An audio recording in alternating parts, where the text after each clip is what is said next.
Hello everyone, this is Vandana and welcome back to my series of idioms and phrases. और आज हम लोग start करने जा रहे हैं अपनी 4th क्लास।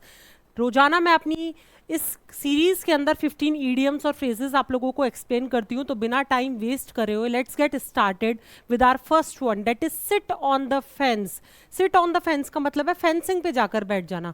फेंस से आप क्या समझते हैं? देखिए, जब आप किसी चीज़ की बाउंड्री करते हैं तो उसे हम फेंसिंग कहते हैं। जो हम लोहे की तार से कर देते हैं उसे फेंसिंग कहते हैं, मतलब एक बाउंड्री पर जाकर बैठ जाना। अब इसको एक एग्जाम्पल के साथ समझते हैं। आप क्रिकेट खेल रहे हैं और आपने बीच में बैट वगैरह सब चीज़ छोड़ दी और जाकर बाउंड्री पर बैठ गए। इसका मतलब आप क्या कर रहे हैं? आप किसी क्योज में नहीं पढ़ना चाह रहे, आप कुछ डिसाइड नहीं करना चाह रहे हैं। आपने बोला जो आपके मन में आए वो डिसाइड कीजिए, मैं नहीं झगड़ रहा, मैं नहीं बोल रहा, मुझे कुछ डिस्कस नहीं करना। तो इसको हम कब यूज करते हैं? जब हम कुछ डिसाइड करना अवॉइड कर रहे होते हैं तो हम बोलते हैं seat on the fence. Fence पे जाकर बैठ गए, हमें डिसाइड नहीं करना।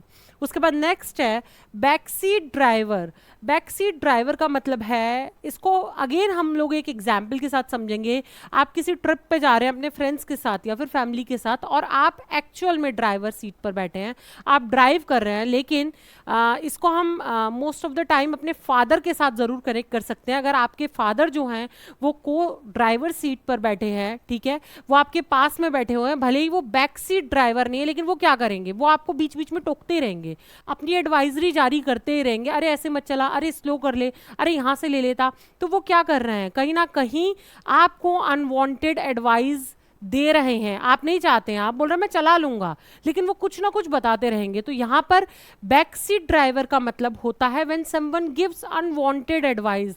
एडवाइस नहीं चाहिए फिर भी दिए जा रहे हैं, तो हम क्या बोलते हैं? Back seat driver. उसके बाद बीटिंग अ डेड हॉर्स, एक ऐसे घोड़े को मारना जो मर चुका है। डेट मीन्स कुछ डिस्कशन है, कुछ कुछ चीज है, कुछ प्लान है जो कंप्लीट हो चुका है और उस पर आप क्या कर रहे हैं? अननेसेसरी के कुछ एफर्ट्स डालने की कोशिश कर रहे हैं, फालतू के वेस्टेड एफर्ट्स। जब वेस्टेड एफर्ट्स हैं, कुछ खत्म हो चुका है, जरूरत नहीं है, फिर भी आप एफर्ट्स लगा रहे हैं, तो हम क्या यूज करते हैं? Beating a dead horse. उसके बाद है hit the nail on the head.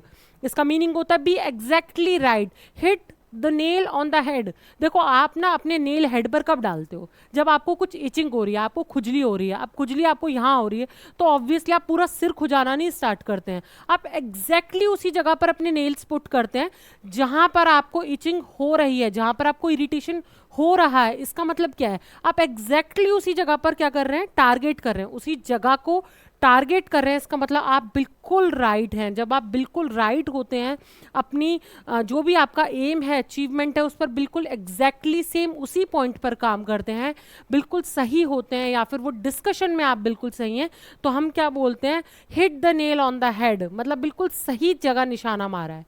ठीक है। उसके बाद है स्पीक ऑफ द डेविल। वैसे ये पहले ऐसा होता था, speak of the devil and devil arises.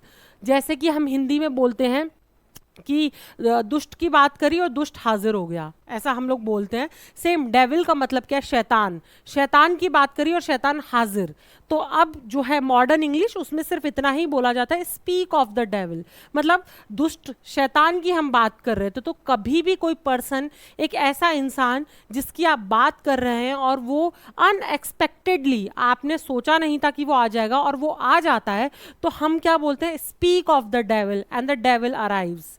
खाली स्पीक ऑफ द डेविल से भी काम चलता है।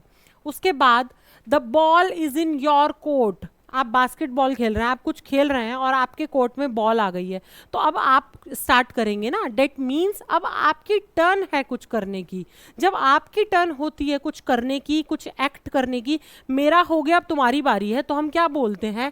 The ball is in your court. अब तुम्हारी बारी है भाई, अब तुम करो। The ball is in your court, ठीक है। It's your turn to act. आपकी बारी है कुछ करने की, कुछ कर दिखाने की। हमारा जो था वो हो चुका है, ठीक है। Then the next is rest on my laurels. इसका मतलब होता है one seven is satisfied with their past achievements. मतलब कि जो मेरा पुराना था ना, मैं उससे ही खुश हूँ, मुझे कुछ नहीं करना, मेरा जितना था ठीक है। मैं हमेशा क्लास के अंदर जो है थर्ड आता हूँ, मुझे नहीं और पढ़ना है, मुझे फर्स्ट और सेकंड नहीं आना है, मैंने जो कुछ अचीव किया है बहुत है, इतना ही बहुत है, मुझे मोह माया में नहीं फंसना है। तो क्या बोलते हैं? Rest on my laurels. उसके बाद है अर्ली बर्ड। अर्ली बर्ड हमेशा उस चीज के लिए बोला जाता है जो समय से पहले हो जाए, या समय से पहले उठता हो, समय से पहले किसी भी काम को कंप्लीट कर लेता हो, समय से पहले पहुंच जाता हो, तो उसे क्या बोलेंगे, यार तू तो अर्ली बर्ड है। आपने कई बार अर्ली बर्ड स्कॉलरशिप सुनी होंगी। स्कॉलरशिप्स कब मिलती हैं? वो जो पहले बच्चे एडमिशन ले लेते हैं तो उन्हें अर्ली बर्ड स्कॉलरशिप्स मिलती हैं। तो अर्ली बर्ड हमेशा उस पर्सन के लिए यूज करा जाता है जो बहुत जल्दी जग जाता हो, बहुत जल्दी कहीं पर पहुंच जाता हो, या सोचा ना गया हो उसे, उस टास्क को टाइम से पहले कंप्लीट कर लेता हो, तो उसे हम अर्ली बर्ड कहते हैं। उसके बाद है under the weather. Under the weather का मतलब अभी भी मौसम के अंदर है। अब देखो बच्चे, मौसम बदलता है ना तो बीमार होते हैं, तो वेदर को आप यहाँ से कनेक्ट कर सकते हैं।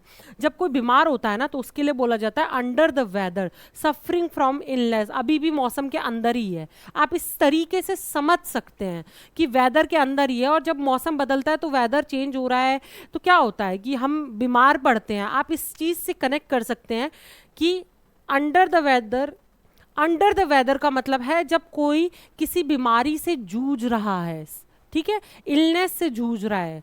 ऑन द सेवेंथ हेवन, एक सॉन्ग भी है, आज मैं ऊपर आसमां नीचे, आज मैं आगे जमाना है पीछे, तो वो क्या है, खुश है, बहुत ज्यादा खुश है, सातवें आसमान पर है। आप इसको हिंदी में ट्रांसलेट करके देखिए, सेवंथ मतलब सातवां, सातवें आसमान पर होना। हम सातवें आसमान पर कब होते हैं, कब बोलते हैं, जब हम बहुत ज़्यादा खुश होते हैं, डेट मीन्स सेवंथ हेवन।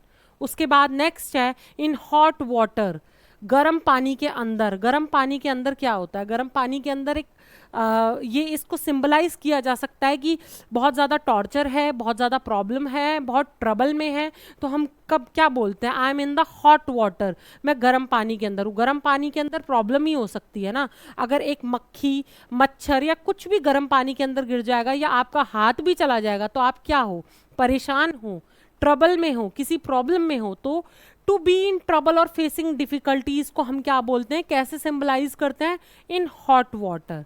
उसके बाद नेक्स्ट है miss the boat, when someone missed an opportunity. Miss the boat, आप खुद ही समझ जाइए कि नाव छूट गई, नाव से हमें इधर से उधर जाना था और जो नाव थी वो छूट गई, निकल गई, हम तब पहुंचे। इसका मतलब क्या हुआ, आपने एक अपॉर्चुनिटी को छोड़ दिया। जब आप लाइफ में कुछ भी अपॉर्चुनिटीज वगैरह छोड़ देते हैं तब हम उसको बोलते हैं आई मिस द बोट, ठीक है।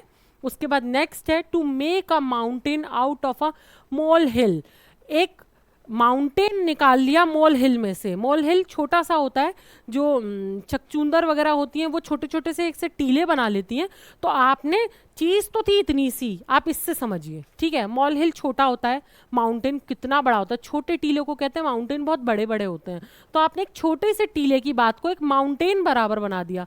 आप इसको हिंदी में बोलते हैं कि तुमने तो मतलब बाल की खाल निकाल लेना, या फिर तुमने एक राई को, कुछ हिंदी में ऐसा एक मुहावरा है कि तुमने राई को ऊंट बना दिया, कुछ इस तरीके से बोला जाता है। मतलब आपके पास प्रॉब्लम तो थी छोटी सी और आपने उसे क्रिएट बहुत बड़ा कर दिया।